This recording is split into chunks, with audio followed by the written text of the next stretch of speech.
Okay, so this is a very special interview for me. I am interviewing a teen author, but before we get to that, and before I introduce my special guest, I do want to remind you, those of you that are participating in National Novel Writing Month, NaNoWriMo, this November, which is actually next month. This month, October, is called Preptober, and this is a time if you're a heavy plotter or if you're a plotzer or a plantser, as some people like to call us.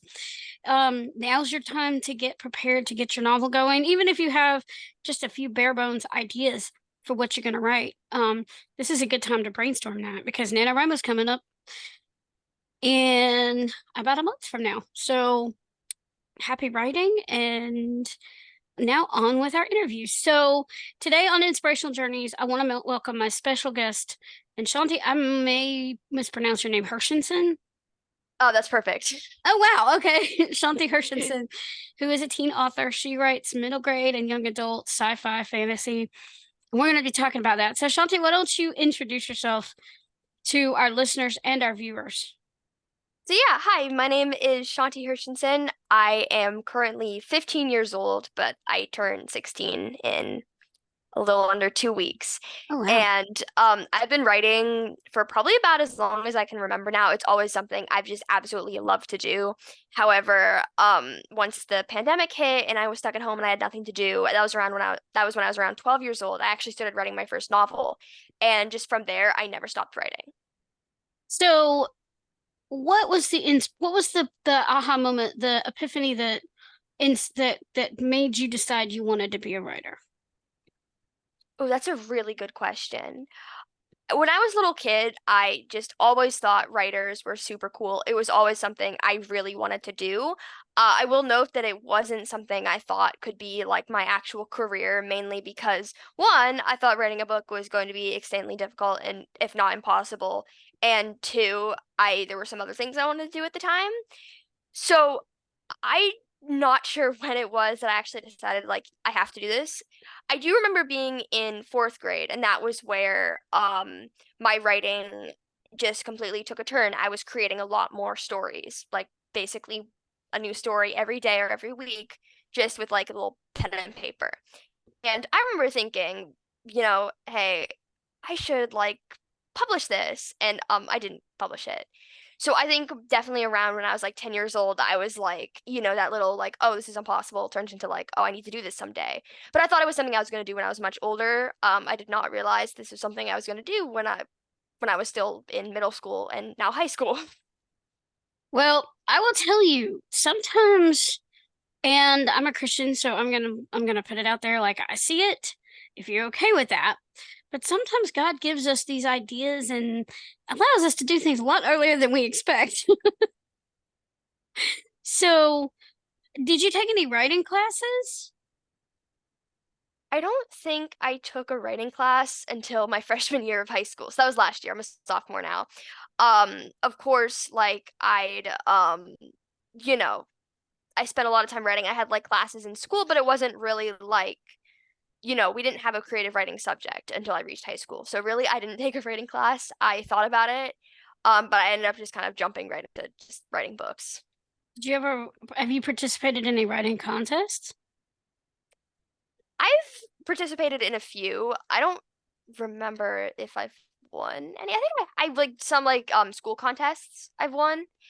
And then of course like I've entered like book awards now and stuff. Oh, wow, that's amazing. Girl, I'm way older than you are, and I'm still working on. Well, I've published a few books, but not to the extent that you have, and um, I'm still working on my middle grade because it would took a lot of shifts. So yeah, it takes time sometimes, but sometimes you just some people are faster writers than others. So when you do your um write your books, do you plot your books, or are you a plotter or a pantser, or do you plan a little, pants a little? Are you a plotzer? I'm definitely somewhere in between. Usually I start writing, well, once I'm no longer working on a first draft. And once I have some sort of concrete idea. I'm always writing a book and I'm always editing a book. But usually when I start writing, I have very little knowledge of what's going to happen. Maybe I know some of the characters, maybe I have like an ending in mind or some big scene. But other than that, really, it's just kind of up to where the story takes me. I will note though that as I continue writing, what usually happens is that I start to develop more plot points, and then from there I figure out like what's going to happen. And usually by around the halfway point to like the 3/4 point of the book, I basically know everything that's going to happen from that point leading on. Although all of these stories surprise me in some ways. There's always some scene that like changes everything that I don't expect. That's like part of the fun of it. So Are you an avid reader? I am, yeah. I read a lot. I will say I don't read as much as I used to just because between writing and everything else there's not a lot of time, but I try to read every single day if I can. Oh wow. See, I wish I could get my daughter to be that avid as a reader. And she's about a year younger than you are. And I have a niece that's almost well, almost your age. So a little bit older maybe, but yeah, I wish I could get the teens in my life to read as much as you do. Or as much as I did when I was your age. So I noticed you have writers as characters in your books. Does this happen with all your books or just your fantasy and sci-fi? Not all of the books, not even like all of my fantasy and sci-fi books. There's a couple books I have that have writer characters. Of course, like the Bane of Angel Fall Academy and then Hell Has in Heaven are two prime examples of that. Really, I enjoy writing about writing because, I love to write. So, it's always fun to like kind of, write books like that. But also on the other hand, it can be kind of stressful because, writing it sometimes points can be stressful and I have to portray that in the books. In really, developing characters who are also writers is like there's so much more to think about because I have to think about like, okay, well, what are their writing habits? Because they can't just be carbon copies of me in terms of how I write. Mm-hmm. So in that way, it can be kind of interesting. But I also enjoy writing characters that aren't writers too, because there's so many different professions that I can write with these characters, and so that's also fun. So how did you learn about the Hidden Gems books program?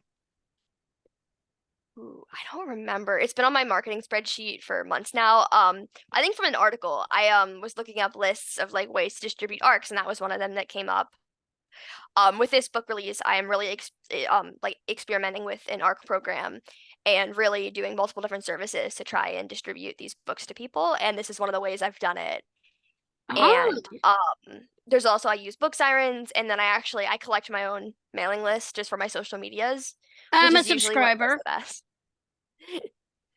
I'm a fan. I'm on your list. Just so Thank you you. know. And I like to champion Yeah, new writers. Well, young writers too. yeah. Do you get my emails like on my mailing list? I haven't gotten them yet. I just signed up today. Oh yeah, then because I send out often like requests for new books. I have a new book that should be coming out in March. It depends because I have another book coming out in December that I'm not supposed to reveal yet. So that's a Oh well, secret. I mean, we will not spoil the secrets. yes, no one knows what book it is, but I have another book coming out in December that's like a slightly smaller release. And then I have another big novel releasing, Cool. which I'm going to be collecting our creators for soon. Cool. So keep your inbox. Oh well, I will. I Check your definitely inbox. will Yeah. because I got quite a few arcs on my list too. So, my question here is, okay, so what was your inspiration behind the Bane of Angel Fall Academy? Let's talk about that one first because that's the one I'm reading. I know you've done a lot, but That one came from two different ideas, actually. Not exactly two different ideas, two different sources of inspiration. One of them, and this is actually it's a very old idea of mine, the school for writing and the character who struggles a bit with writing. I think that was an idea I wrote down in my notes app, and I don't remember where that one came from exactly.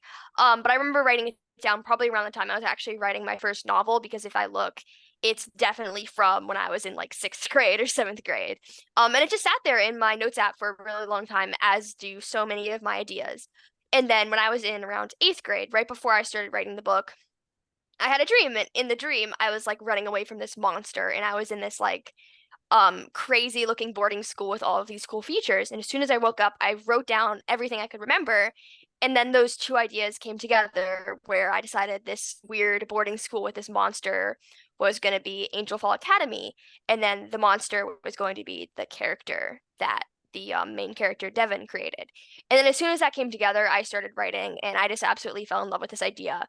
And that was also like I think where I came up with the idea of the characters coming to life. Because before it was just a character navigating a, boarding school for writing, and she's not a good writer. But then I added in this, like these simulations and how they affect the characters' imaginations, and this monster and this like her fantasy characters, and then all really came together in this very elaborate, very chaotic, confusing idea that took forever to write and was very annoying process. It was a very annoying process. But now it's done.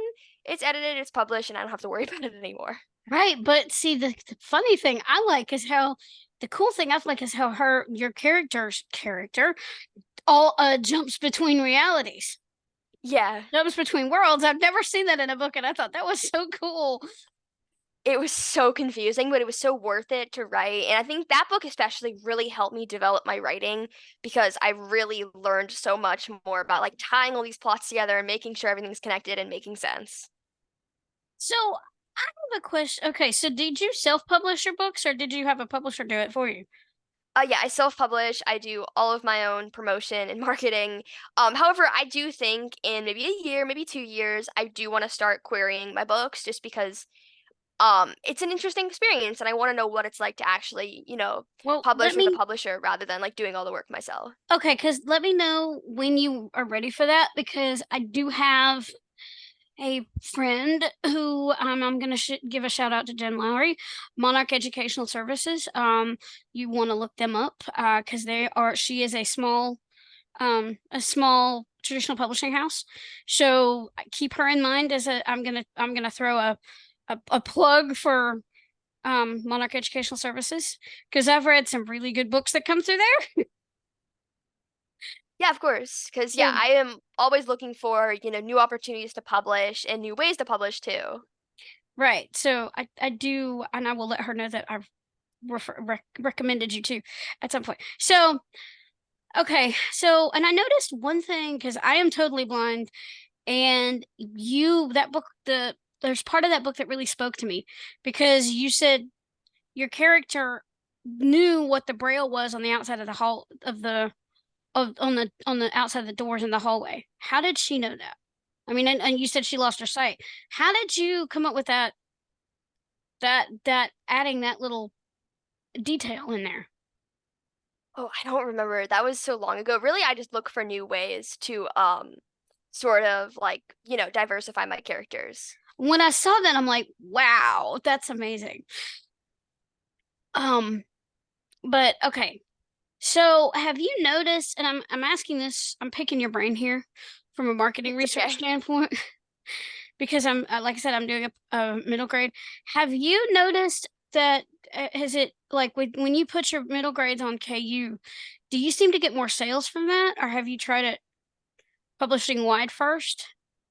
So I've went wide with a couple books of mine and I think they do okay, but I do really like Kindle Unlimited because there are a lot of people that read exclusively on Kindle Unlimited. And what I find is I do get a lot of page reads and I feel like the page reads end up equaling more sales than when I do release the books wide. However, there are a lot of benefits to wide releasing books that I think I'm interested in checking out for like my upcoming releases.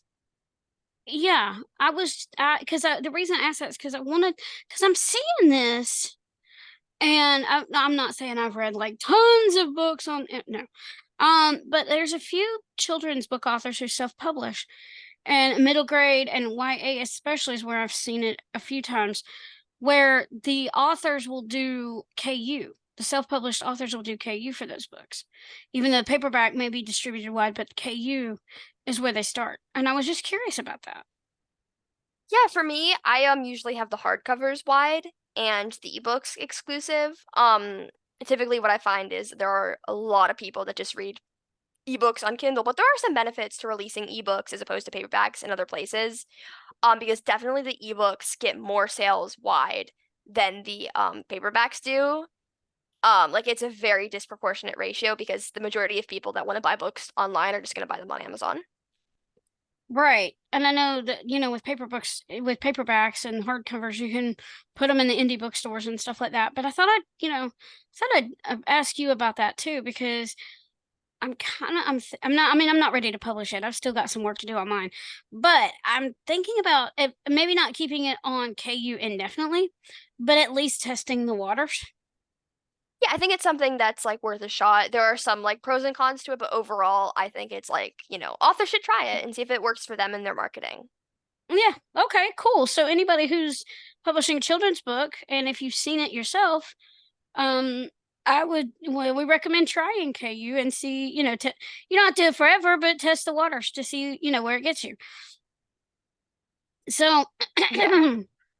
so other than um, oh my gosh, Helipaths of Heaven, I couldn't think of the name of it. Do you have anything that you're working on that you'd like that you can talk about right now? Ooh, I'm about to announce a new project, but I can give you like a sneak peek. I just a couple weeks ago, maybe like a month ago, I started a new project. And it's a lot different from everything else I've written because typically everything I write is sort of magical and like sci-fi in some way. Previously Helipads in Heaven was like my closest book to being like realistic and completely contemporary, but I mean it's a time travel book, so it's still not entirely. The book I'm writing right now, no magic, no futuristic technology. It takes place in like 2014 and it has to do with a character getting lost in the mountains. Or that's a part of it. But it's also a character trying to like overcome all of her like grief and like she finds solace with animals. But then that somehow gets her into this whole life or death scenario where she has to survive. So it's like it's a very conflicting book because the first half of the book is very calm and sort of slow in developing, and then the second book is like action. But overall, it's not like anything else I've written because it's still very, very, very realistic and accurate to real life. In contrast to so many of my other books. Yeah, that sounds like yeah, because I've like fantasy too. So, do you hire an editor, or how do you get your books edited? Because I know it's better to have multiple eyes on your work. Oh, definitely. Yeah. So first I always do usually 2 rounds of editing on my own where I read through and I make sure everything's okay. Then I have a writing coach who goes through and looks at it and like finds any grammatical errors and also like lets me know if the plot makes sense or if there's any plot holes. And then after that I usually read through it one more time. It depends on the book though. Some of my books have had I think 5 or 6 drafts. Others only have like 4. But definitely another like pair of eyes is so important because I find there's like so many different things I just miss and I don't even realize I've missed them until like, I'm in that last read through. I'm like, oh my gosh, how did I not see this? Mm-hmm. Yep. So, and I'm sure your parents have been really supportive, haven't they? Yeah, of course. Wow. Okay. So have you joined any writing groups? So I have and I haven't. I should join some local writing groups because I really should meet more people. But I actually host an online writing group on Discord, which has been a very interesting experience. Ah. Because I can connect teen writers to other teen writers and then create a community where everyone like supports each other, but also managing a community of almost 1,000 people online can be very difficult. So I have a lot Yeah. of like other teenagers, none of which who I've actually met in real life. So they're all like online friends of mine that help me run it and make sure everything is going smoothly. Oh, okay. Well, I just wanted to put a plug in. If you're looking for another free writing group where you can do write-ins, and I know you're in school right now, so it might not work, but write-ins and accountability and stuff like that, check out 540writerscommunity.com. I will. Thank you. Yeah, because I mean, we do have one other teen writer in our group. Um, so you wouldn't be alone in that at in that age range. So, um, so do you have any encouragement for other young writers out there? I do. A really big thing of mine because I hear this so much from so many people, and it's of course obviously like teenagers who are like, "Oh, I'm too young to write a book. I'm just gonna do it when I'm older."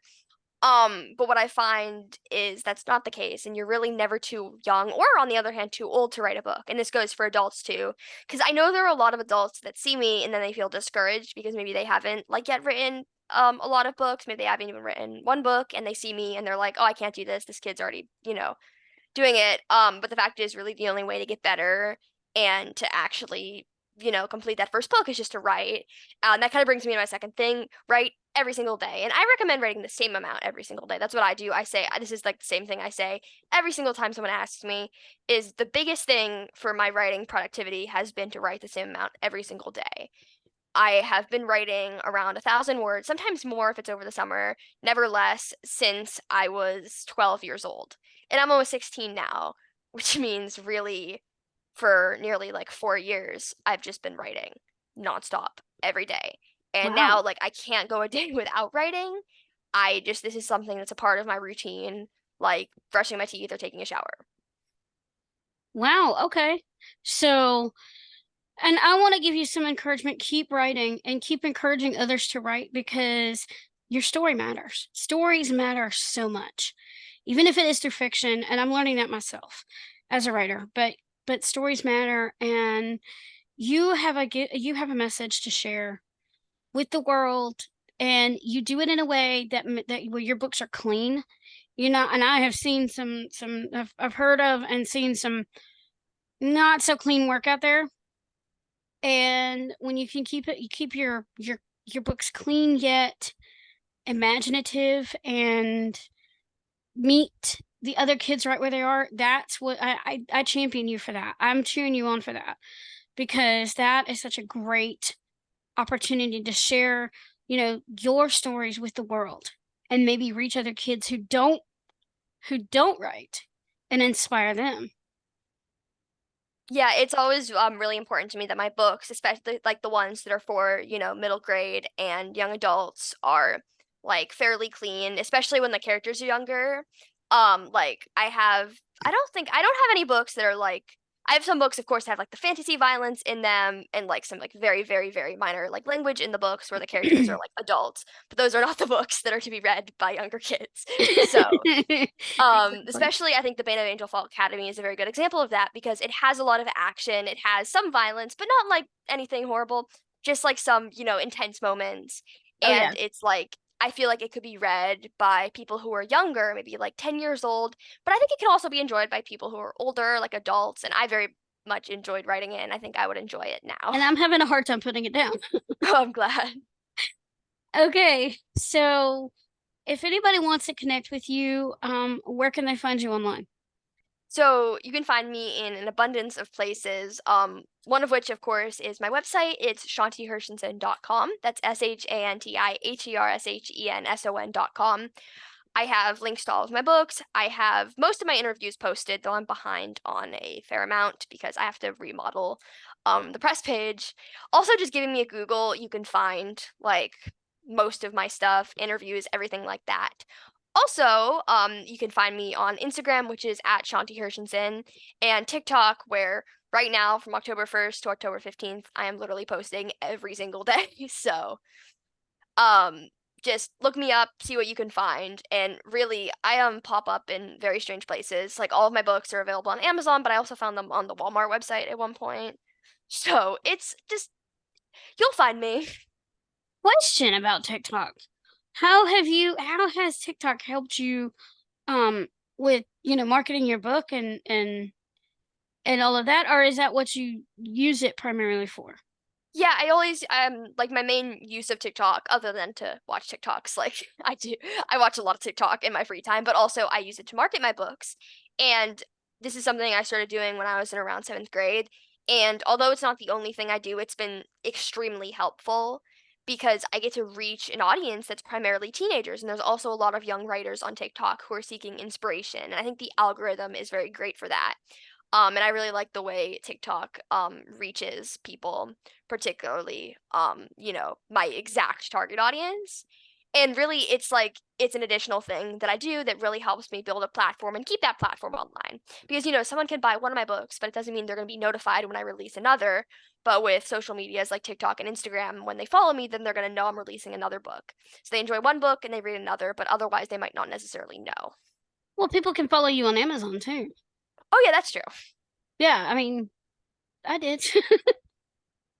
Girl, you got a fan. And Thank I you. love your work. And I, I'm just cheering you on. I champion you because because you've got a lot. You wrote what, 26 books, 27 books, published 13 Almost of them? 15. Almost 15 of those? Yeah. Wow. I am that release. I'm currently 15 years old, and it's gonna be my 15th published book, and it releases on October 15th. But October 15th is actually my 16th birthday. So Wow. Well, happy early birthday. thanks. So, any final words anything you want to add, or anything that I've missed before we close this out? Ooh, I don't know. I don't think so. Okay. So, we challenge you today to go out there and read to get inspired, write something inspiring, and share your creation with the world. For when you've touched one life, you've touched thousands. Thanks for joining us on Inspirational Journeys. And remember, your story matters. Have a blessed day, everyone.